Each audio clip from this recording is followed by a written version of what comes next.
Hi, everyone. Thank you all for joining us today. So this is a joint webinar between Arctic Wolf and InterVision Systems on the topic of future-proofing cyber threats and utilizing AI for enhanced RPaaS. We're going to talk about what that is and what exactly all those words mean here in just a moment. But before we get into that, let's do some brief introductions here. So, let me go ahead and make sure this is showing. So, Zack Moore is joining us today, who is a senior product manager in cybersecurity for InterVision. So, Zack, you want to give us a little bit about your background here? Absolutely. I've been with InterVision for about 16 years now. During my time there, I've led all kinds of company efforts, help desk, DRAS, worked tier 3, tier 4 for everything between collaboration, networking, security, ran our managed outbreak service for a while, ran our SOC for a while, and now I'm over on the product team helping design our cybersecurity products, which leads me to our partnership with Arctic Wolf and working with all the incredibly talented people over there. Get over to you, Well, Chris. excellent. I appreciate that. Yeah, my name is Christopher Fielder. I'm the field CTO with Arctic Wolf. I've been in cybersecurity for 24, going on 25 years now. I started off in the U.S. Air Force, and then I worked for the Central Intelligence Agency. I worked a few different positions in the private sector, all the different fun cybersecurity jobs that are out there. And then I've been with Arctic Wolf for going on over 4 years now, actually going on 5, in this type of role where I'm able to do research and what's going on in the cybersecurity space, both from a practitioner standpoint, but also from a threat standpoint, and then feed that back into our service and ways to improve it.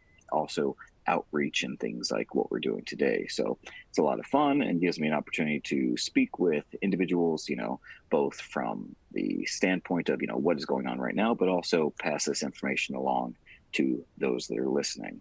And that's exactly what we're going to do today. So we have a few topics that we're going to cover, but one is kind of the ransomware protection aspect from InterVision. So Zack, you want to kind of explain this to all of us? Absolutely.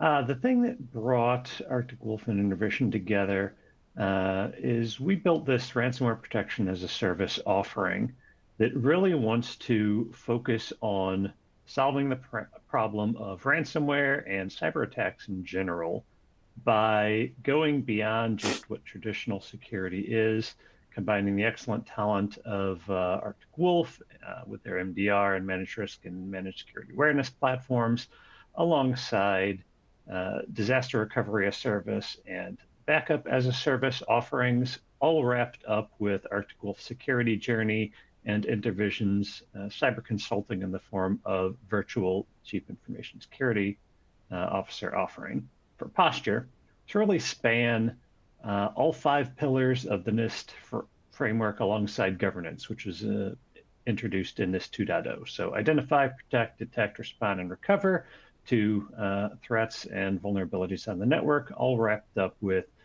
governance and advisement and planning for next steps, security maturation, what's that journey look like? So that's what brought us together.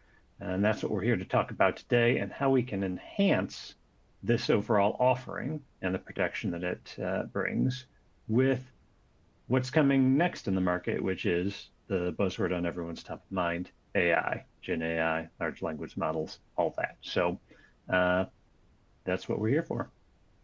Absolutely. And that makes a lot of sense because, at Arctic Wolf, we focus on 3 primary areas. As Zack said, we do managed detection and response, managed risk, and managed awareness. And we really focus in on those areas. And I think we do them very well.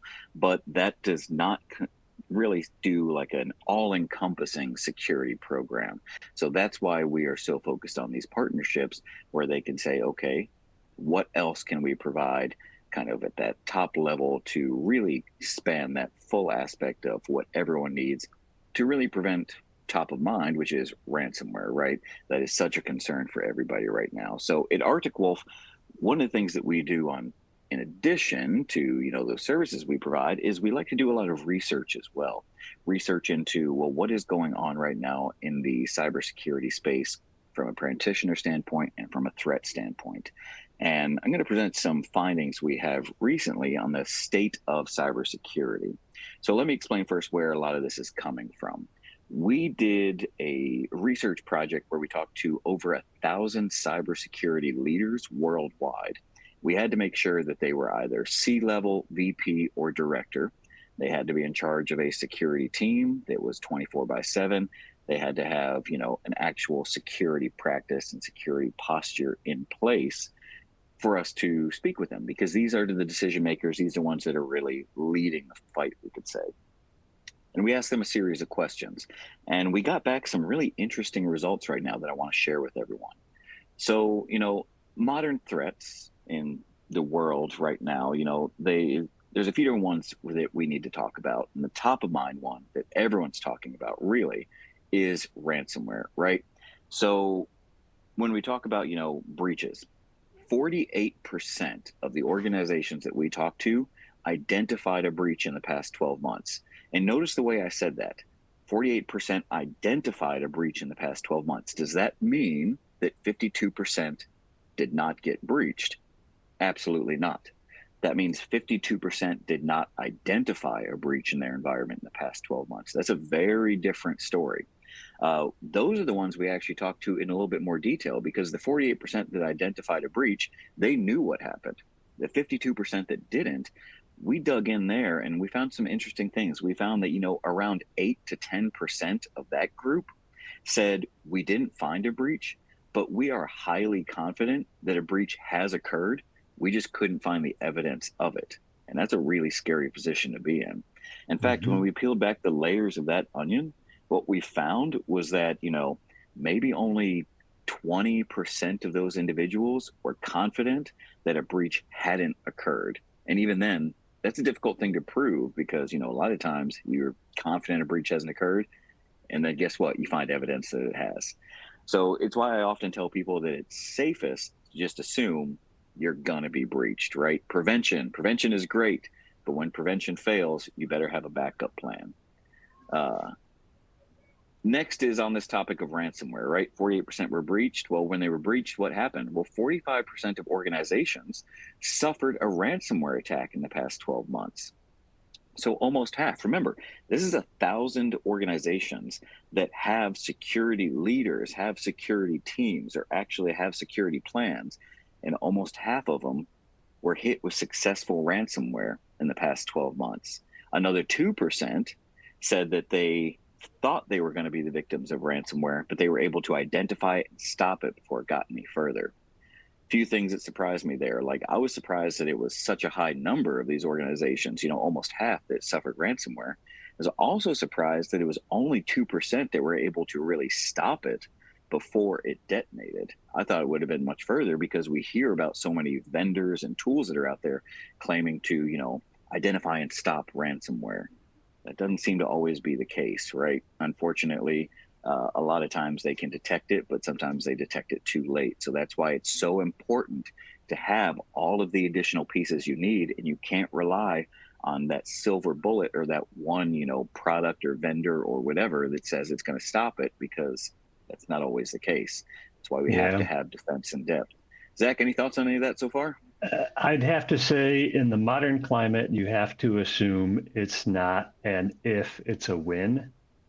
And you can't just plan for pre-boom anymore. You have to plan for post-boom. What's going to happen after we get hit? Can we, first of all, see it when it comes through the door? Can we follow it throughout the network? Can we isolate and contain it? And can we recover? That incident response planning, having the defined plan ahead of time, plans for how you communicate, plans for how you isolate, plans for how you recover, critical upfront. In fact, just looking at these stats, the surprising thing to me is that half of organizations say they were hit. It's that only half. Numbers I'm looking at over the last few years, depending on who you're looking at, big data breach reports industry-wide, I've seen up to 70% on some of those. So yeah, It's, absolutely. it's pretty prevalent here. And, pivoting off what Zach just said, why are we not going to see a decrease in this? Well, when we asked these ransomware victims, did you pay? 83% of them paid some or all of the ransom. They're essentially incentivizing the ransomware organizations to continue. Now, I mean, Hmm. I don't want to blame the victims here, right? Because it's very easy for me to sit back and say nobody should pay, right? And the FBI takes that stance. They have a hardline stance of do not pay the ransom. It's the only way we're going to discourage ransomware actors. But it's very easy to say, but when it's your company that's been hit with ransomware and you're hemorrhaging sometimes tens of thousands of dollars a day or more, in the case of the MGM breach, I believe it was like 8.4 million dollars a day they were losing in revenue, that they were down. It's very easy to say don't pay, but you know that's an individual choice that every company has to make. But we do see here that a vast majority of the time, almost what, 4/5 of the time, organizations are paying. So ransomware is going to be around for a long time, and it's going to be And a concern. scary thing about paying is generally when you pay, only about 10% of the time do you get all your data back. The vast majority of the time, you're either going to get partial or they're just going to leave you out in the cold. So even We paying always is not a recommend guarantee. Yeah. we always recommend working with a professional ransomware negotiator and somebody Hmm. that can tell you about, who it is that you're working with, what that ransomware group is, who they are, what their reputation is like, and whether it's worth paying and whether you even legally can pay. Because remember, some of these ransomware actors are sanctioned organizations or have ties to terrorist organizations. And if you Hmm. pay them, you're actually breaking international law. So you should always work with a professional that can give you the information about who it is that is holding you ransom. Uh, and 70%, so touching on something that Zach said about, it's important to have a plan in place. That's an incident response retainer as well, right? Having an incident response team on standby, having a retainer in place to where, if something bad were to occur, you have somebody that you can call that can quickly come in and respond to that and clean up the mess. There are some organizations that are out there that don't invest in these in these incident response retainers because they see them as a waste of money, right? Well, why am I going to pay for something that could happen? Well, when we talk to those that have incident response retainers, 70% of them had to utilize that retainer in the past 12 months at least one time. 40% had to use it two or more times. So this is not something that's just, hey, there's a possibility you might have to use it. A good majority of organizations are finding, these retainers useful, and they're actually thankful that they have them in place because it's very quick. If you don't have a retainer, then it's a longer process to find an incident response team, get them on board, get them in the environment, get them to actually respond to the threat. If you have the retainer, sometimes it's a matter of hours, sometimes under an hour before they can be in the environment, responding to that threat and helping to get you back online. And So time is all this money. points, Time is absolutely. money. You don't want to be spending that time when your environment is being hacked. You want to spend that time ahead of time, and you will Yeah. save money doing so. So all this points to one thing, right? There's no signs that our attacks are going to slow down. There's no real evidence that ransomware is going to go away anytime soon. I have a feeling that ransomware in one form or another is going to be around for the rest of my lifetime. We're going to see this for quite a while. So we need to plan for it. We need to prepare for it. We need to have the things in place that when it does hit us, we are prepared and we can respond. And then something else that was mentioned is artificial intelligence. So artificial intelligence is a hot button topic right now. What I've found when I go out and talk to a lot of organizations that are out there is that a lot more organizations are learning from the mistakes that were made with cloud. With cloud, we were quick to say, can we? And very slow to say, should we? Right? Everyone went and invested in cloud and bought all these cloud products and cloud capabilities and went to the cloud. And then afterwards went, oh no, there are a lot of security implications here that I did not think about. And now I'm stuck trying to catch up to that. In some cases, you're catching up to it after you've already been breached. And nobody wants to repeat that cycle. And the next big technology, the next big thing that everybody is talking about is AI, especially generative AI, large language models, the utilization of these AI capabilities. What we found in our research is that 94% of those organizations either have or are in the works of having policies in place on how to use artificial intelligence in this fashion. So a lot of these organizations are saying, okay, before I go all in on these large language models and AI, I want to think about the security implications here first. I want to plan for this correctly. 49% of those were organizations that have developed acceptable use policies, with another 34% saying, no, you cannot use large language models in our environment. It is forbidden. It is, banned in our environment. And I can understand that, right? Because let's think about these large language models. Once you feed data into them, you can't get that data back out. You can't delete that data from these large language models. You're feeding the beast, essentially, right? So the example I generally give that I've seen somewhat before is, you're a leader, you're a manager, and you're tired, and you have to do a whole lot of performance reviews. So you go, oh, I could use Chat GPT. So let me take and copy and paste all this employee data into Chat GPT and tell it to write me a performance review for this individual. You just fed all that employee's personal information into that model that anybody that knows what they're doing can now go in and retrieve. That is a serious violation of privacy and security. And in some of these organizations, doing something like that can now get you terminated. So that's why, it's important to have these in place. What I would say that I've learned from these statistics here is that if you're one of these organizations, the 6% that doesn't have a plan right now for how you're going to address artificial intelligence, now is the time to get ahead of it. Don't be left behind. Don't find it in your environment being utilized before it's too late and you haven't considered the security concerns. Zach, I know we're going to talk about AI in a little bit more detail, but anything you want to add to any of this?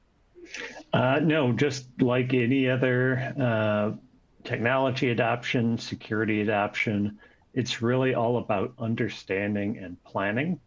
There's a lot of companies out there that maybe have investors or have some C-V level execs that are saying, let's dive in, we got to get in, we got to catch up. And there's some very excited people.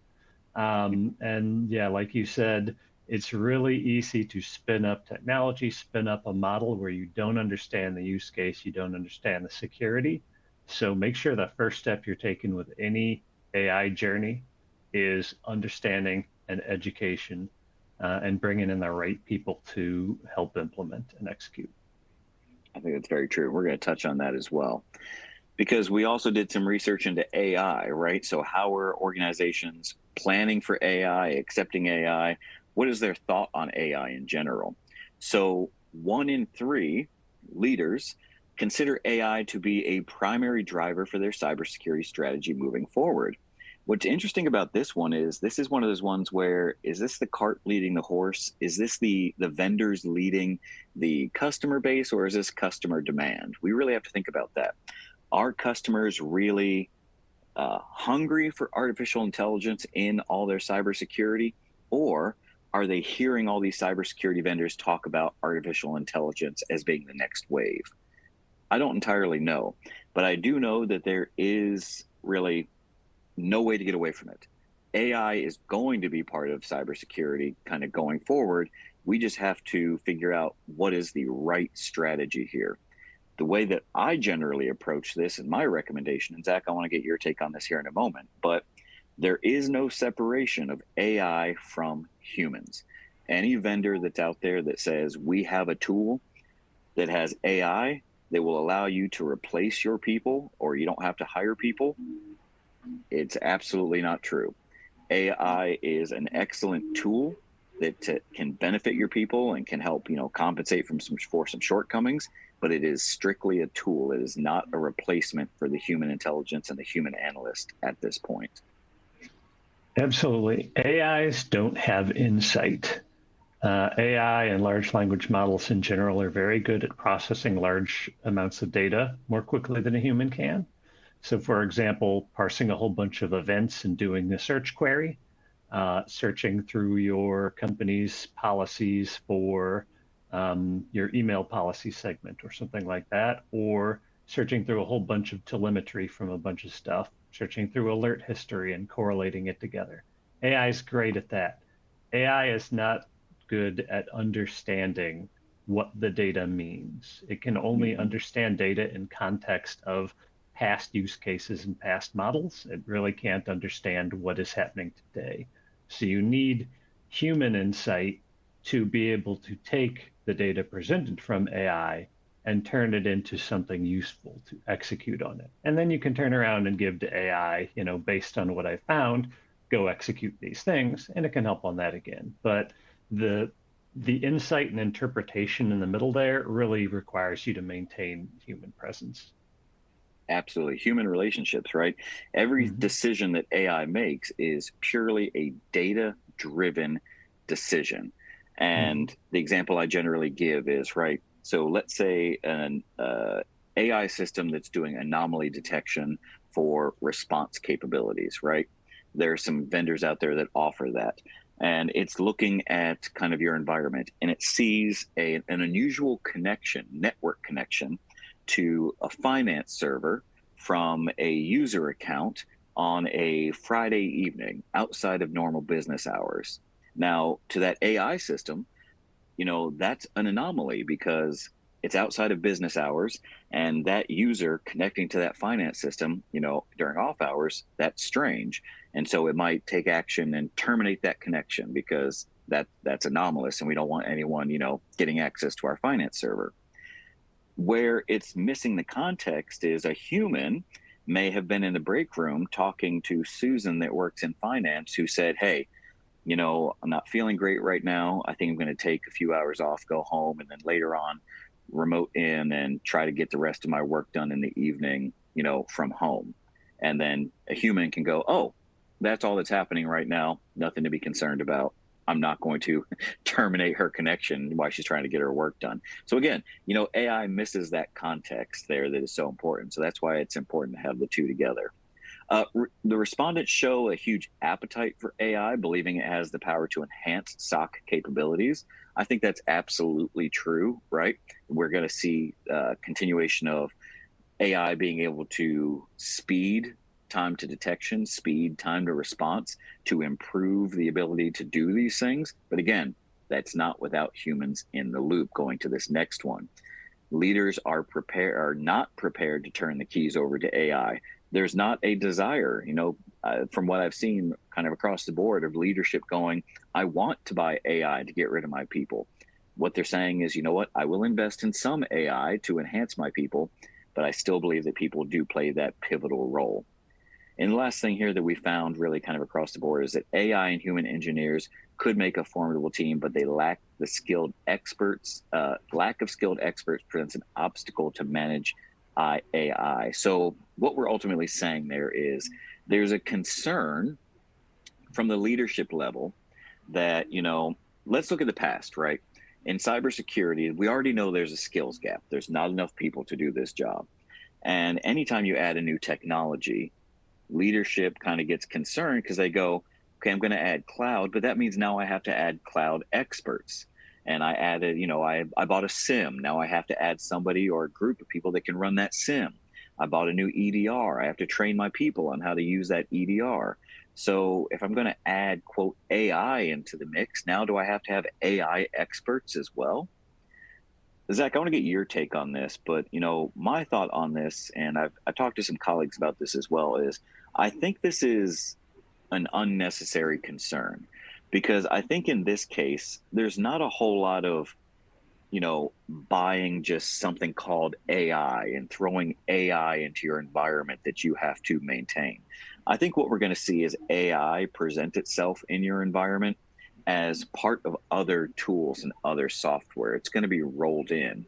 A good example, the announcement that Apple said they're going to start including Chat GPT into the next generation of iPhones. we're going to see AI come in that way, which is not going to require you to say, well, I got to hire an AI expert for every team now. There may be some corner cases where, you're trying to develop your own internal large language models or whatever. But for the most part, I don't think you're going to have to go out there and hunt for AI experts. But I may be wrong. Zach, what do you think about that? Yeah, there's really two major use cases. There's AI plugged into the products you're already consuming. So now there's AI protections in my firewall. There's AI event correlation on the back end of my network monitoring tools, things like that. And the other is if you're building AI to accomplish your own custom use cases, like building, I want a chat bot to live in front of my data that I present to my customers. I want AI built into my SOC to search through and plug into all my applications and things like that. If you're using the tools that you're already consuming, your firewalls, your MDR providers, your things like that, you might need to understand how they consume AI, how they consume your data, but that's a fairly low lift, and a lot of the responsibility for that is going to fall on your partners who are providing that. It's really once you get into developing your own internal use cases where you're going to have to both maintain your own experts on your data and your operations, but also add in that new layer of expertise on maintaining that application. It's just another type of application development. I will say, though, AI isn't going to replace your SOC for you. Unfortunate bad news. It will make your SOC more efficient. It will speed up your time to detect. It will speed up their time to search. But you're still going to have people reacting to events, interpreting the output of AI and things like that. So it's just a new layer on top of their existing job to make them more efficient. For the foreseeable future. For now, yes. Yes. All right, let's got a few questions here that I kind of want to talk to you about, and let's, we can go through these, somewhat quickly here, but I want to get your take on a few things, and then I'll give you my opinion as well. But how are malicious actors leveraging AI for attacks? Have you seen, attackers and malicious usage of AI that's out there? I've seen it in a few cases, but I want to get your thoughts on this first. They're doing it across the board. It makes spear phishing easier. It makes coming up with convincing spam emails and phishing emails and things like that easier. That's the easy use cases, basically the same thing that a lot of folks on this call are using AI for. Maybe you use ChatGPT to make writing a business proposal easier. They're using the same ChatGPT to make writing a phishing email easier. That's on the easy end. On the deep end, on the dangerous and scary end, it goes all the way down to every day malicious actors are out there port macking and scanning IPs and looking for potential vulnerabilities exposed to the internet on all of your internet connected devices. On our penetration testing as a service product, RedSpy, we're already considering and in the process of building on AI additions to make scanning and penetration testing AI driven, to make exploiting known vulnerabilities easier. They're doing the same thing. Imagine a port knocker that's autonomously scanning the internet and not only coming back with a list of here's some things for humans to try hacking, but it can use a large language model to say, I saw this port, here's a list of the hacks I can try against it. I'm going to autonomously try all of them. I'm going to go 10 layers deep on all my exploits, and then I'm going to report back to the humans what I've already found and collected. That's the scary stuff. Absolutely.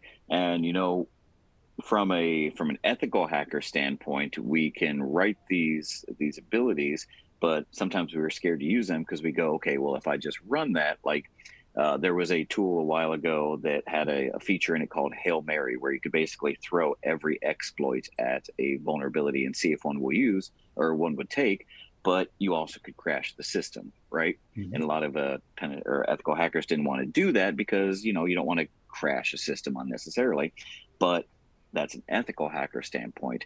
A true malicious user doesn't care about ethics, and so they don't mind, just basically turning AI loose on something like this and just seeing what happens. Mhm. They don't really fall under those same standards. So yes, and then absolutely. So the usage of AI for social engineering. Right now, we are seeing it for phishing, as you mentioned, better phishing, stronger phishing, emails, and spear phishing. Uh, and sometimes you don't even have to know anything about the people that work in the company, because something like ChatGPT will already have information about who works in that company, and it will say, "Hey, write me an email to some of the C-level people in that company," and it will already populate with the names of those individuals if it knows them or it can go out and find them. Uh, the next generation of that is going to be utilizing things like deep fakes, right? So being able to make voice calls or videos or uh, you know video calls as well, where you can change the look of the person. You can do it in real time right now on TikTok. Why can't you do it in the future on some of these calls and say, "Hey, I'm the CEO or the CTO or whatever, and I need my password changed"? That's probably going to happen at some point. The other thing that we're seeing kind of in beta right now that could be utilized later on, and probably will be utilized later on, is kind of the reverse way that anomaly detection occurs. So follow me on this real quick. But anomaly detection for AI has existed in environments for quite some time. It's one of the first use cases for artificial intelligence in cybersecurity. And that's creating a baseline of what does an environment look like? What does normal activity look like in a customer's environment? And then any deviations from that baseline of normal is seen as an anomaly and throws a detection or throws an alert. Hey, something strange happened. You might want to look at that. That's existed for quite a while. It can be fairly noisy, but it can also be effective. Well, what if attackers can flip that and they can get into an environment and just monitor it for quite some time? And they also create that baseline of normal function. And then they program their tools with AI to say, "Hey, operate, but don't deviate from what is considered the baseline of normal function, so that you don't throw any of these alerts, so that you don't get caught and you're not noisy." We're seeing that as well. So, they are just taking the defense or detection tactics and kind of flipping it on its head. So there's a lot of possibilities for AI in the future for attackers. And then tacking it onto things like there's a tool called Bloodhound that could automatically find the fastest route to what we call the crown jewels. Well, you can tack AI onto that as well and make it even more robust and make it work even faster.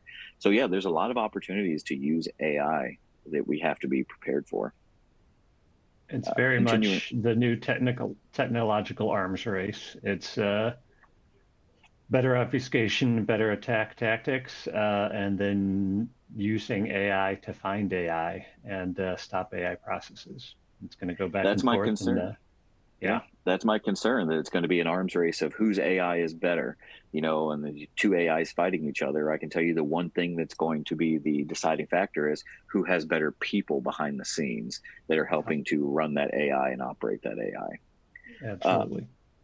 So, what are your organizations? So, talking to InterVision, but also Arctic Wolf, what are Mhm. we doing and what are you doing to develop AI to help safeguard customers? Is there anything outside of kind of what has traditionally been done? Is there anything you're working on right now with AI to help safeguard customers? Absolutely. We have an innovation team that works directly with customers, and we've got a slide a little bit later on that'll talk about what they do and what their model looks like. They can help work with customers to establish use cases and outcomes and help them work towards that for designing those individualized outcomes for different companies, both on the security side to help protect you from attackers and on just the business side to better deliver your business or more securely or more compliantly deliver your business. Also, just on the services that we offer, things like that. Um, First of all, we're building our services around a lot of those tools that we previously discussed that are having AI built into them at the firewall level, at the secure service edge level, at the threat and anomaly detection level, as well as developing our own IP around things like Red Spy 365, our penetration testing as a service platform, building in AI that can help you keep your business safe by designing faster routes to compliance, more secure and better reporting, better detection of exploitable vulnerabilities and better mapping of things like business impact and things like that to what we're finding on the risk side. Okay, so there's quite a bit there, and I know that at Arctic Wolf we're working on a few areas as well where we're utilizing AI and really starting to invest heavy here outside of what is kind of the traditional utilization of AI. The traditional utilization of AI has generally been in detection, right? I mentioned that before, like, and it's been very good at detecting. But one of the biggest detriments to detection and one of the biggest harms is noise, right? And false positives. We've seen this for quite a while. Like there was the Target breach that happened years ago. It was a big one of the first big breaches that made the news because Target was really hurt by that breach. When they did the post mortem on that breach, what they found was that the alerts for the situation existed in the tools, but they were buried by so much noise and false positives that the analysts weren't able to see them in time, and that's why the breach was successful. And this is just one of many examples of this.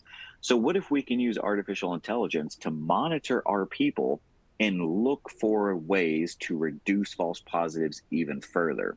What if it says, you know what, we've caught on and we noticed that this particular alert in this customer environment is always marked false positive because it is a false positive solely for that customer. But this customer over here, it's a true positive. Well, if you see those trends and you say, you know what, every time this is the occurrence, AI can pick up on that and begin automatically reducing that false positive and elevating that true positive. So we actually have systems like that right now that are in place learning and looking for these patterns. Because one thing AI is great at is detecting patterns that are almost imperceptible to humans. So, identifying that and being able to kind of, modify the criticality or reduce the false positives as well. So we're doing that. Another way is leveraging the large language models, but internally. So not just, raw chat GPT that we're turning loose inside. I would absolutely never recommend that, but like a siloed or an internal version of a large language model. Because, when we're talking about time to response and dealing with customers, what takes a lot of time? What is kind of delaying the response there? The one thing that we found is just the simple process of communicating with a customer, typing out recommendations and alerting them to what's going on. Well, what if, an alert comes in and not only the alert comes in, but there's also kind of a pre-established notification recommendation to a customer. I'm not saying that we simply copy and paste that and send it to the customer, but we copy it and then read over it and say, okay, we have to modify this some, add some additional context to it, but it's a starting point that our analysts don't have to just write an entire alert or email to a customer from the ground up.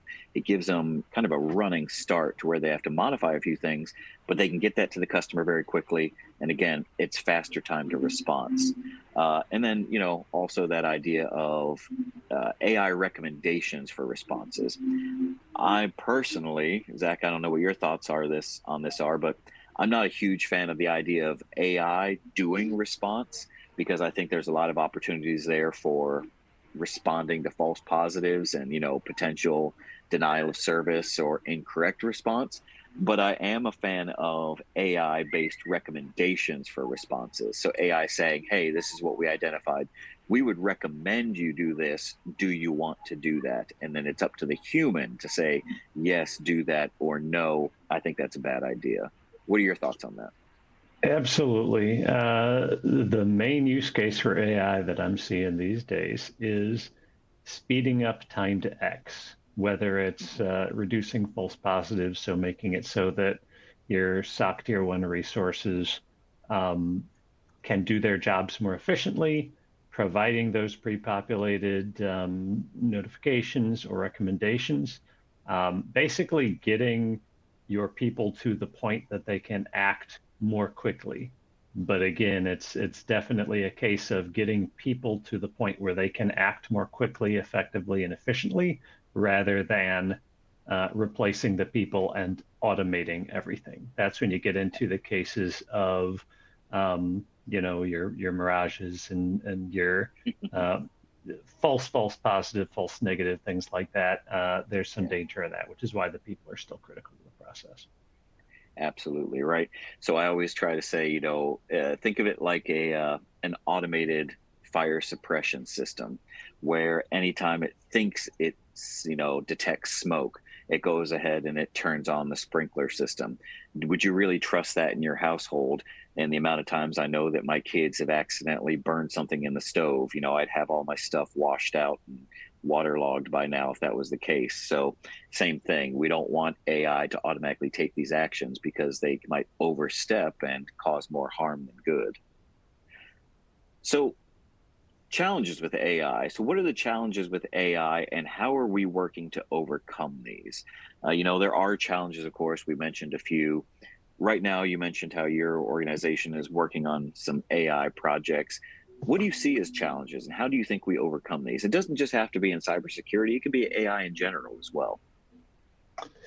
Well, first and foremost is education, understanding what AI can and cannot be used for today, understanding use cases.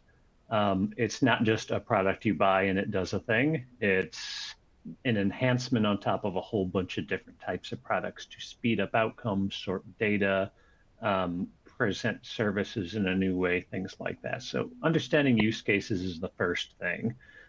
Once you have discovered use cases and you're kind of at that step of, well, how do I implement, how do I get into this? It's like what you were referencing earlier with the cloud journey of you dive in too quickly, you don't understand what you're implementing, you're maybe understanding the output, you're not understanding the input or what's going on behind the scenes. Data leaks, adding new layers of exploitation, fabric to your environment, things like that, adding new ways that the bad guys can get into your environment or can peek behind the scenes and see what your data looks like. And then beyond that, once you get behind the security concerns and things like that, actually training it and making it work accurately. So there's a whole bunch of different considerations. You really do need expert help when you're setting up a new AI system. If you're implementing it new in-house, you need to understand if you're bringing in new tools and things that have AI built in, what they do, what they consume, how it fits into any compliance standards or regulatory standards that your company might be under, things like that. Can I fairly, legally, and securely use this? So it really spans the whole gamut from what do I want to do with it? How do I implement it correctly? How do I implement it securely? And how do I keep it working correctly and securely in my environment over time? Absolutely. I agree with all that. I would add to it, some of the challenges we also see are unrealistic expectations for AI. Thinking AI is perhaps further along than it actually is, believing AI can do more than it can currently do, and kind of hoping that it's going to. A good example of that, there's a few different AI large language model type programs that are out there that are able to produce videos from text. You give it a Mhm. block of text or tell it to do something, it can produce a video. I saw a good example where somebody tried to use one of these to say, hey, make a short video about a children's TV show where puppets come to life and play with the kids, right? And what it ended up spitting out seemed to me to be one of the scariest horror movies I've ever seen in my life in this short video because it doesn't have that context and it's not at that point yet, right? It's just solely going off the data. So, we have to set the proper expectations for what AI can actually do and, prepare to clean up the mess of whatever the outputs are. And speaking of the outputs, earlier in the year at Arctic Wolf, we put out our main predictions for what we think are going to be the biggest threats for the next year, 2 years. And one of those that we see as one of the biggest threats is the emphasis on the utilization of artificial intelligence for code generation and the dependence upon that. There are some organizations that think that if they have a too few developers or programmers, or maybe programmers or developers that are not wanting to do as much work as they used to do, turning to AI to say, hey, model, why don't you produce a set of code for me that can do X, Y, and Z? Well, there's two problems with that. One, that code may not be accurate. And two, what we found is that malicious users are already going into these public models and training these models to produce vulnerable code. And then you take that code and you put it in your production environment without analyzing it first or finding those vulnerabilities, and you've just put another weakened point or another vulnerable aspect into your environment that somebody can make use of and can actually search for. So you can search for usage of this out there using some well-known tools that attackers have access to, and you just given them a backdoor into your environment. That's why a lot of companies have also implemented a policy that say, if you have put any AI generated code into a production environment, you could be terminated for that, because we don't know if it's vulnerable and we don't know if it actually works effectively. So I'm not saying you can't use AI for code generation. I'm saying do it in a lab environment where you can vet it, you can test it, you can modify it, and then once you're confident that it's good, then you can use it in production. But don't just pull it out of AI and throw it straight into production. You're asking for a world of problems there. So it's all about setting right expectations and planning in advance. And Zach, you want to talk a little bit about this one? Absolutely. What you were just talking about comes back to that recurring theme of AI will, if you're writing code, AI will help you do it more quickly, but you still need the human there to review it, look at the output, give it the check mark, at which point it's essentially the same as human written code, except faster. Which brings us to this here, what a customer's AI journey may look like. This is what we work with at InterVision when we're helping a customer to accomplish one of those custom outputs of AI. Leading with that education and awareness. So learning, what are you trying to do? What can AI do today? What use cases might be in your environment? Going in and looking at the state of your data, your readiness to adopt AI. Does it fit within your company's security policy, compliance policy? Who are key stakeholders? Things like that.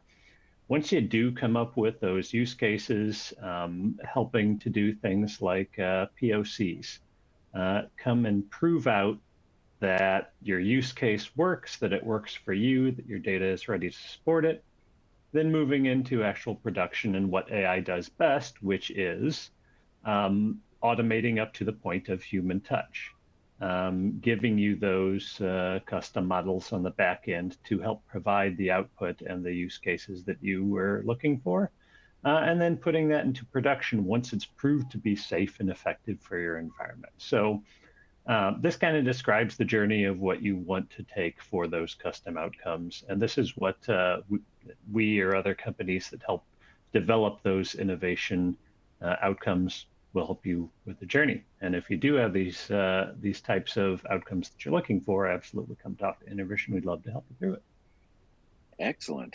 So with that, what we will do now is we've got just a couple minutes left. So how are Arctic Wolf and InterVision working together to further the customer security journey? What I'll say right now is if you do have any questions, feel free to go ahead and populate them in the question and answer window. We'll try to get to a couple of those here in just a moment. But while you're doing that, we'll go ahead and touch on how we're working together to further the security journey. So remember, the security journey from Arctic Wolf's side, that is our proactive guidance with our concierge security team. We do offer that concierge security touch, which means we work with you not only for the detection and response, but also every time we talk to you, we want you to be in a better position than the last time we worked with you. So that means taking a look at your environment and looking for areas of continual improvement. Hey, let's do dark web monitoring and see if there's anything out there we need to address. Let's take a look at the perimeter. Let's take a look at your endpoint, see if there's any kind of OS hardening we can do. Let's take a look at Active Directory. Again, the list goes on and on. We've got different security journey paths that we can follow. We have a whole series of what we call our security posture in-depth reviews. So individual areas like building blocks of that journey or steps that we can go through to make sure that we are improving your overall environment. And we do this because, we want you to be in a better position, have a stronger security posture. But it's also, if I'm being completely honest, it's self serving because the stronger that your security posture is, the less work it is on us as well, right? It's just the truth. So we want to be proactive. We want to put you in that better place. And we work with great partners. So we do work with Pure, we are 100% channel. We only work with partners, and InterVision is one of those great partners we work with to help expand that security journey. So when we do put our customers on this security journey, Zach, so how does InterVision come into this equation? So specifically with Arctic Wolf and that partnership, we wrap Arctic Wolf's MDR services with our own enhanced concierge service, resources on our side, in our SOC and our operations center that interface with Arctic Wolf. That can be that bridge between your services and our services. And on our side, we do everything on the managed and professional services team from managed cloud services, network management, firewall management, EDR around things like SentinelOne and Cisco endpoint products, all kinds of vCISO and cyber consultancy engagements that we can wrap around Arctic Wolf and other services like with the RPaaS service, ransomware protection as a service offering that we showed earlier, to accomplish those outcomes of ending or at least severely reducing downtime, further strengthening your environment, continuing on that security journey of constant input, output, maturation, getting you to a point where you reduce your risk as much as possible to be as safe as possible, as well as building in things like those custom innovation and AI and large language model outputs and things such as that based on what your organization is looking to achieve. So there's a lot we can do together. Yeah. And again, that goes back to what I said earlier. That's why Arctic Wolf has these great partners, because it allows us to focus on our area of expertise, those three services we offer, rather than trying to say we're going to do everything. We would rather do the three services we offer and do them world class, and then work with excellent partners that can do everything else and help to enhance those services, than try to do everything and not do it as well. So I think it's great that we have these partnerships and can provide these capabilities to our customers. So with that, if there are any questions, feel free to ask. We can hold for another minute here. We'll give everyone just a moment to see if any questions come in. If no questions come in, then Zach, I'll turn it to you, see if there's anything you want to end with here. Any final thoughts you want to leave with our group? Sounds good. Any questions, anything at all? You got two experts here. Well, what I can say is if you don't have any questions right now, I know that you can always reach out to me as well. So you can email me. You can also find me on LinkedIn. So remember, my name is Christopher Fielder. I'm the field CTO at Arctic Wolf. Zach, I would assume you're probably also available where they can reach out to you if they need anything or have any questions, or anyone at InterVision in general, right? Absolutely. So you can always reach out to us at Arctic Wolf in general as well. So I don't see any questions. Zach, is there anything you want to leave with the group here? Any final kind of parting thoughts? Thank you for your time. Okay. And I'm going to echo that, say the same thing.